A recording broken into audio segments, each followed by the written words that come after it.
Hello, I'm Stacy Keach. Join me right now for Mysterious Places as we travel to the Salisbury Plain in England. The story begins with a prehistoric people and a passion to build. They knew little about modern methods of building, mathematics or engineering.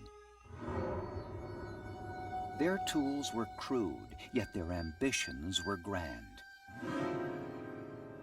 They built one of the most audacious constructions ever attempted by ancient man. Though no one knows what they called their creation, we call it Stonehenge.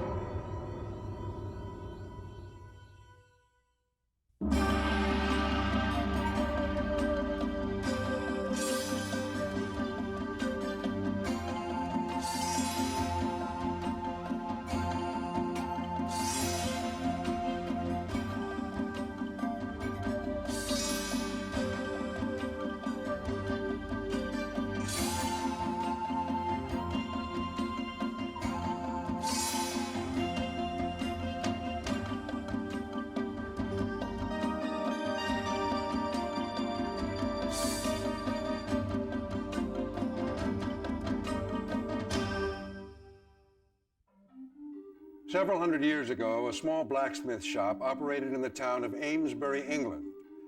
Aside from supplying the locals with horseshoes, the shop offered a unique service. For a small fee, people could rent a hammer. Its purpose? To chip away a keepsake from the area's most famous monument, Stonehenge. Eventually, the practice was stopped, but many of the original stones perished, along with any clues they might have provided about the nature of this mysterious ancient site. And so, our investigation is made more difficult. For over 4,000 years, Stonehenge has survived, an enigmatic presence on the English landscape. Many have tried to decipher its secrets. Going back to 1130 AD, we discover the first recorded mention of Stonehenge in a written history of England.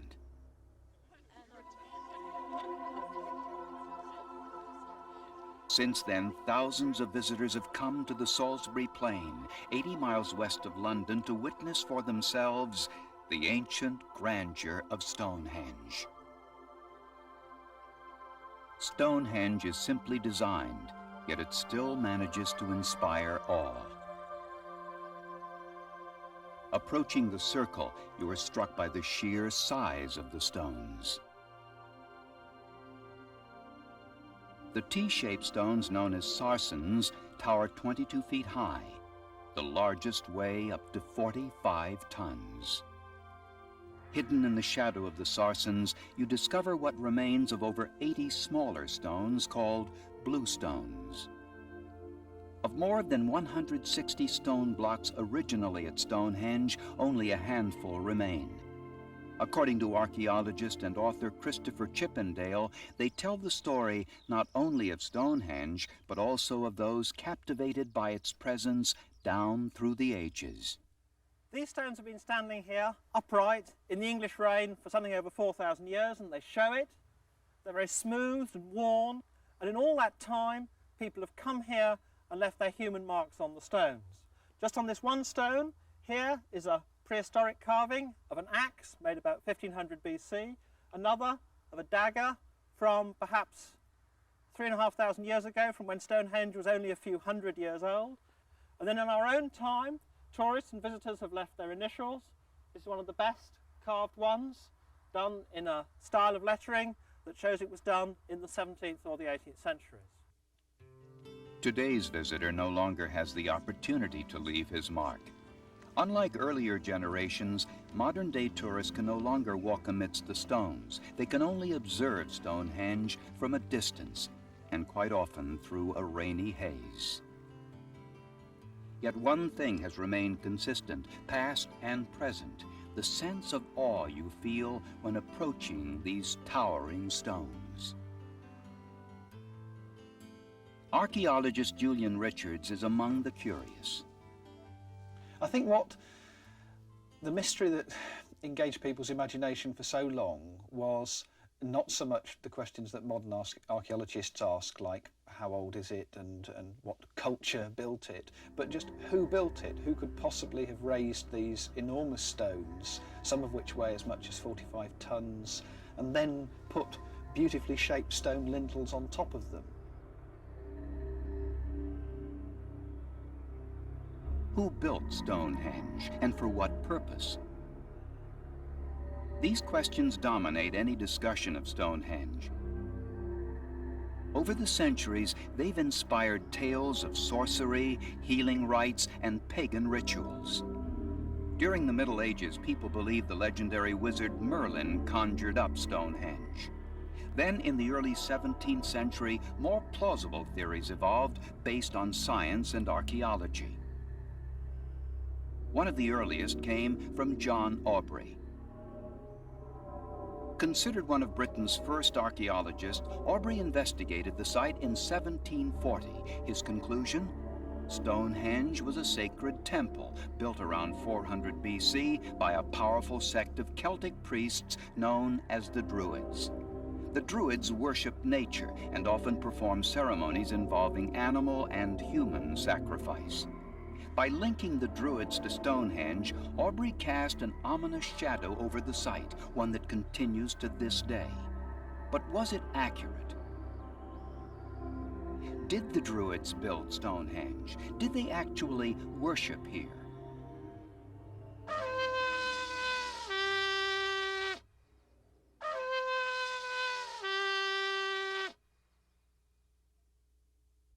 Modern-day Druids claim a spiritual connection with Stonehenge. The blood rites of the past have given way to more symbolic ceremonies, such as this one celebrating midsummer. Hail to thee, O Sun, Lord of all life. As we raise the flowers, the symbol of earth, so too do we lower the sword, the symbol of the sun.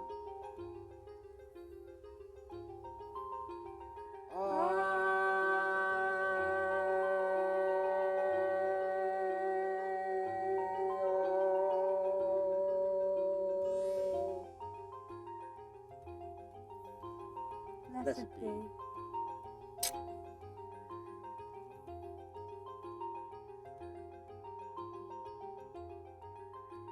Did the Druids of old perform similar ceremonies here?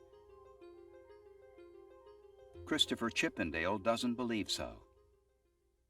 The Druids reckon that they know and they perpetuate the beliefs of the ancient Britons who worshipped at this sacred place. I don't think they do. I don't think we know what people were on about, what they worshipped here. So I think the Druids are historically deeply unauthentic and historically wrong. But in another sense, they're historically right. They believe that this is a sacred place of spiritual power. The ancient Druids may have indeed worshipped here almost 2,500 years ago, but they could not have built it. In fact, modern science paints quite a different scenario. Radiocarbon dating and other archaeological data tell us Stonehenge actually predates the Druids by about 2,500 years. Stonehenge may have already been in ruins by the time the Druids arrived. So if not the Druids, then who built Stonehenge?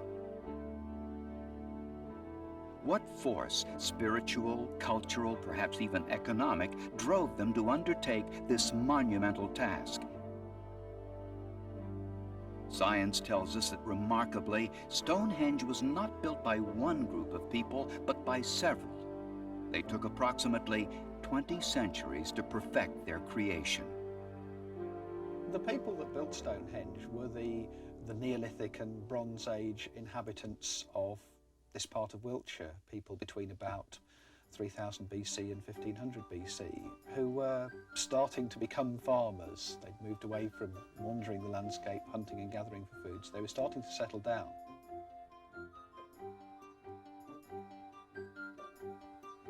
Yet there is a lot we still don't know about these people. The greatest mystery of all rests in the question, why, some 5,000 years ago, did the Neolithic farmers decide to build Stonehenge? Stay with us as we continue our investigation of Stonehenge. Here's a mysterious places travel tip. Stonehenge is an easy and popular day trip from London. Many tours are available. For the independent traveler, the site can be accessed by bus or car. Train service is available through the town of Salisbury. Trip time, depending upon your method of transportation, can range between 2 and 3 hours each way. We're back in Salisbury, England, with the mysteries of Stonehenge. January 3rd, 1797. Farmers tending their fields a half a mile away from Stonehenge feel a violent shudder rip through the earth. Only later do they discover it was not an earthquake or natural calamity, it was Stonehenge. Two of the largest sarsens at Stonehenge had crashed to the ground, in the process virtually crushing other parts of the structure. Remarkably, this section of Stonehenge had lasted for over 2,000 years before falling into ruin. Clearly, Stonehenge was built to last. Most experts agree Stonehenge is a remarkable feat of prehistoric engineering, but they've long been baffled by exactly how Stonehenge was built. Where did the stones come from? How were they transported to the site, then erected? To trace the 1,500-year history of the construction of Stonehenge, we begin in 3100 BC. For reasons unknown, the inhabitants here joined together and began constructing the site. Their early efforts produced a great circular bank, 6 feet high and surrounded by a ditch now only vaguely discernible.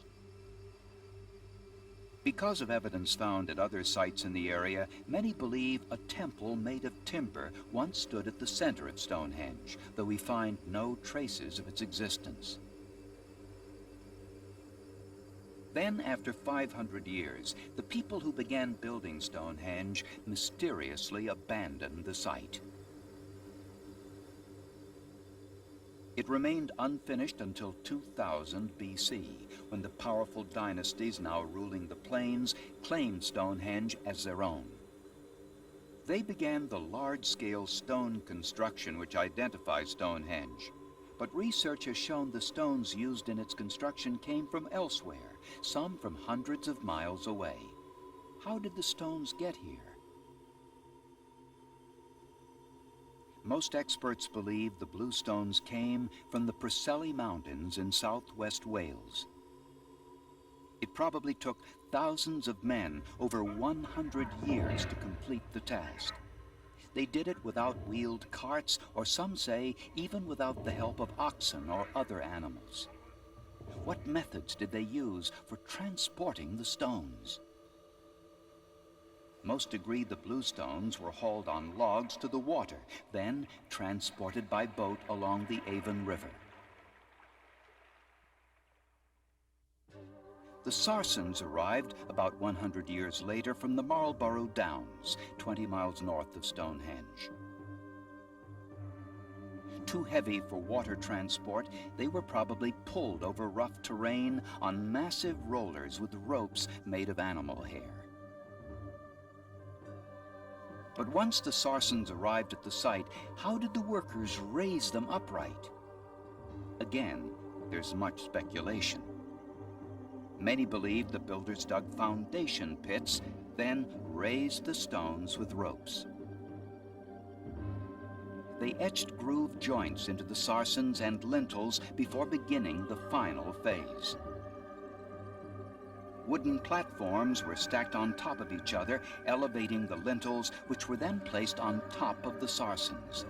A simple design, yet brilliant in its execution. That in itself is a huge effort, considering that there were no metal tools, and all of that stone shaping would have to be done simply by pounding away at the surface of the stone with another piece of sarsen. An incredibly painstaking process.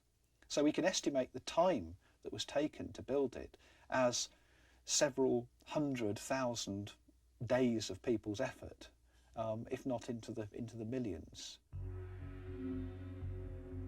Stonehenge was clearly an awesome achievement, one which demands our respect and admiration. Yet, according to Christopher Chippendale, the architectural brilliance of Stonehenge stands in stark contrast to its sometimes dark history. It's a marvellous place, a marvellous accomplishment. But there's a darker side to prehistory and a darker side to the sacred places of prehistory. At Stonehenge, for instance, there's a burial in a ditch of a man who was shot through the back with flint arrows, and the arrows killed him, and he was buried in the ditch at Stonehenge. No one really knows for sure why this prehistoric man was buried at Stonehenge. Perhaps he was a great warrior killed in battle, or a sacrificial victim. Yet the presence of these remains raises larger questions. What kind of ceremonies or activities did ancient man perform here? Hundreds of grassy mounds called barrows punctuate the landscape surrounding Stonehenge. These are the ancient graveyards of prehistoric man, and they contain artifacts which provide clues to the mystery of Stonehenge. We discover some of these artifacts at the Devizes Museum, approximately 20 miles north of Stonehenge. Clay pottery, bronze weapons, gold ornaments, these are not the possessions of common farmers. They tell us that those buried in the barrows were most likely important people. Whether they were great warriors or important leaders, the most wealthy or the most holy, we do not know. But archaeologists believe burial near Stonehenge was perhaps their highest honor. Something like Stonehenge must have acted as, in the same way, for example, as a cathedral would have done in medieval England. The countryside was littered with small parish churches. Each village would have had one. But then people in larger centres gathered together and built great soaring cathedrals. Remarkably, we find other prehistoric sites in the area which may support this theory. Scattered through the English countryside are places like Stonehenge, but built out of timber. So there's no trace above ground, there's nothing to see. It takes archaeological work to find them. And there are several of those quite close to Stonehenge. One of them is called Woodhenge because it's so much like Stonehenge, except in wood. Some archaeologists believe Woodhenge might have been one of several outlying ceremonial sites centered around Stonehenge. This gravestone marks the spot where the remains of a prehistoric child were found. His skull was split open, evidence of ritual sacrifice. All this takes us back to Stonehenge. If it was indeed a powerful religious center, then what role did it play in their religious practices? To answer that question, perhaps we should look not to the earth, but to the heavens. Was Stonehenge built for astronomical purposes? Many researchers believe so. Some suggest Stonehenge may have been an ancient calculator built to predict lunar eclipses. Others believe Stonehenge was an astronomical observatory. Some archaeologists, like Julian Richards, disagree with both of these theories. I personally don't believe, and it is a matter of belief, that the prehistoric farmers who constructed Stonehenge had any need for a calculator or for an observatory, for a complex observatory. Despite Richard's skepticism, mainstream opinion supports the theory that the stones were aligned for astronomical observations. One of the points often cited in support of that theory is the position of the so-called heel stone. Traditionally, on the morning of the summer solstice, the sun is said to rise directly over the heel stone when viewed from the center of Stonehenge.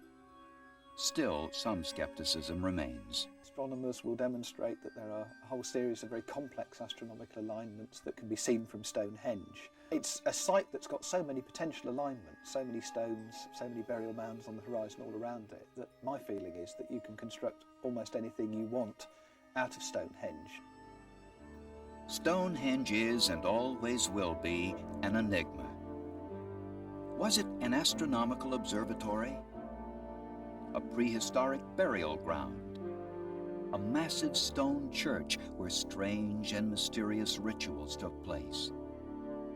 Perhaps all of these are true, and perhaps none are true.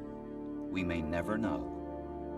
Yet all agree Stonehenge speaks to us of a remarkable time in prehistory when thousands of men united in a common cause to create a testament in stone which would survive for over 4 millennia. Stonehenge, perhaps more than any other monument, continues to capture our imaginations. And for the curious traveler, there are additional sites nearby worthy of inspection, including Avebury, the ruins of an ancient temple. Ruins such as this may one day provide more insights and a much larger picture of how Stonehenge itself may have fit into a grander prehistoric plan. Until next time, I'm Stacy Keach for Mysterious Places.